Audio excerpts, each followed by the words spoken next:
Hey guys, let's talk about the Finish Quantum Infinity Shine 70 count dishwasher detergent. So here we got. This is how it comes. This is the packaging.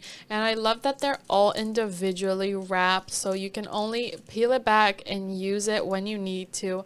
We used to have issues with the gel ones. They would sometimes fuse into each other and start melting. It would create such a mess.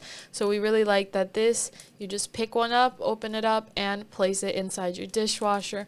I'm actually going to open one up for you guys to see what they look like. They're these rectangular little Powerballs, and you just put this wherever your dishwasher takes the pods in and you put it to wash. We really like them and it's great for our dishwasher. We also got a dishwasher tablet holder so we can display it.